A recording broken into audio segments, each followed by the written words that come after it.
ZEE5 ಇರುವಾಗ ನೀವು ನಿಮ್ಮ ನೆಚ್ಚಿನ ಶೋಗಳನ್ನ ಎಂದಿಗೂ ಮಿಸ್ ಮಾಡಿಕೊಳ್ಳುವುದಿಲ್ಲ. ಅದು ಸಂಪೂರ್ಣ ಉಚಿತವಾಗಿ. ಅದಕ್ಕೆ ಅವತ್ತು ಅಚ್ಚು ವಿಚಾರಕ್ಕೆ ನಿಮ್ಗೆ ಅವಮಾನ ಮಾಡಿದ ವ್ಯಕ್ತಿನೇ ಇವತ್ತು ಬರ್ತಿರೋದು ಅಂತ ನಿಮಗೆ ಮೊದಲೇ ಗೊತ್ತಿತ್ತಾ? ಗೊತ್ತಿತ್ತು ಚಿರು.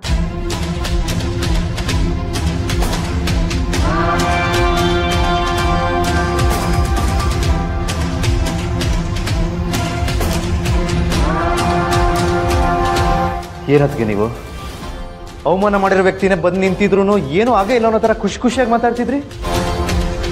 ಅಂದ್ರೆ ಇವನು ಅಚ್ಚುನ್ ಮದುವೆ ಆಗೋದು ನಿಮ್ಗೆ ಒಪ್ಗೆನಾ? ಮದುವೆ ಆಗ್ಬೇಡ ಅಂದ್ರೆ ನನ್ನ ಮಾತು ಯಾರು ಕೇಳ್ತಾರೆ? ಈಗಾಗಲೇ ಒಂದ್ಸಲ ಅದ್ರ ಬಗ್ಗೆ ಮಾತಾಡಿದ್ಮೇಲೆ ಅರ್ಚನಾ ನನ್ನ ಹತ್ರ ಮಾತಾಡೋದನ್ನೇ ಬಿಟ್ಟಿದ್ಲು.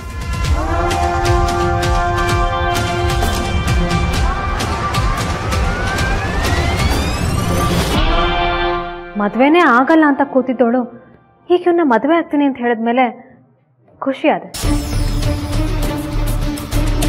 ಮನೆಗೆ ಬಂದಿದ್ದು ಇದೇ ರಾಹುಲ್ ಅಂತ ಅರ್ಥ ಆದ್ಮೇಲೂ ಹಳೆದನ್ನೆಲ್ಲ ಯಾಕೆ ಕಿದಕ್ಬೇಕು, ಅರ್ಥ ನನಗೆ ಒಳ್ಳೇದಾಗಬೇಕು ಅನ್ನೋ ಕಾರಣಕ್ಕೆ ಸುಮ್ಮನಾಗೋದೆ.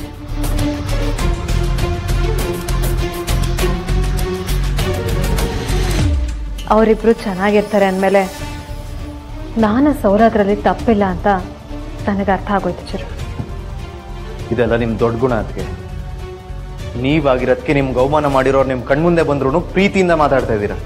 ನಿಮ್ಮ ಜಾಗದಲ್ಲಿ ಬೇರೆ ಯಾರಿದ್ದಿದ್ರು ಅಪ್ಪನ ಥರ ಕೈಯಲ್ಲಿ ಗನ್ನಿರ್ತಾತು ಇಲ್ಲ ಮಚ್ಚಿರ್ತಾತು.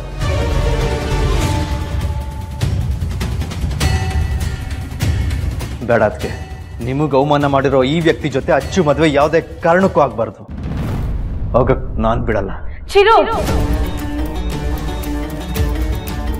ನಾನ್ ರಾಹುಲ್ನ ಮದ್ವೆ ಆಗ್ಬಾರ್ದು ಅಂತ ನೀನ್ ಹೇಗೋ ಡಿಸೈಡ್ ಮಾಡ್ತೀಯಾ? ಅತ್ತಿಗೆ ಅವಮಾನ ಮಾಡಿರೋದು ಇದೇ ವ್ಯಕ್ತಿ ಅಂತ ಗೊತ್ತಿದ್ರು ಇದೇ ವ್ಯಕ್ತಿನ ಹೆಂಗೆ ಇಷ್ಟಪಟ್ಟೆ? ಪ್ರೀತಿಸಿ ದೂರ ಆದವ್ರನ್ನ ಮತ್ತೆ ಪ್ರೀತಿ ಮಾಡೋದ್ರಲ್ಲಿ ಏನೋ ತಪ್ಪು? ಅಂದ್ರೆ ಈ ರಾಹುಲ್ ಮಾಡಿರೋದು ತಪ್ಪಲ್ಲ ಅಂತಿದ್ಯಾ? ನೀನ್ ನಿಮ್ ಅತ್ತೆ ಮಾತು ಕೇಳ್ಕೊಂಡು ರಾಹುಲ್ ಬಗ್ಗೆ ತಪ್ಪಾಗಿ ತಿಳ್ಕೊಂಡ್ರೆ ಯಾರು ಏನೋ ಮಾಡೋದಿಕ್ಕಾಗತ್ತೆ?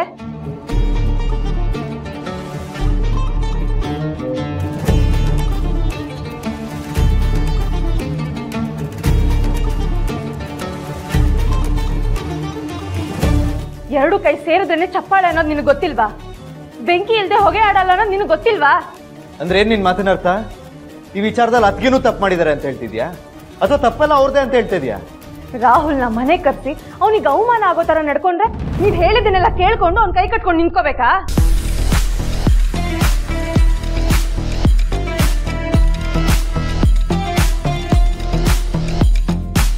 ನಿಮ್ ಅತ್ತೆನೂ ಏನೋ ಹೇಳಿದ್ರು ಅಂತ ಅವ್ನು ಸ್ವಲ್ಪ ಜೋರಾಗಿ ಮಾತಾಡಿದಾನೆ. ಅದ್ರಲ್ಲಿ ಅವನ್ಗೇನಿದೆ ತಪ್ಪು? ಸೌಂದರ್ಯ ನಿನಗೇನು ಮಾಡದೇ ಇರ್ಬೋದು ಅರ್ಚನಾ,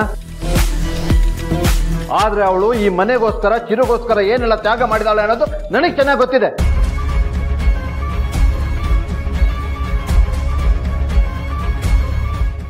ZEE5 ಆಪ್ ಡೌನ್ಲೋಡ್ ಮಾಡಿ ಎಲ್ಲಾ ಸಂಚಿಕೆಗಳನ್ನು ಸಂಪೂರ್ಣ ಉಚಿತವಾಗಿ ನೋಡಿ.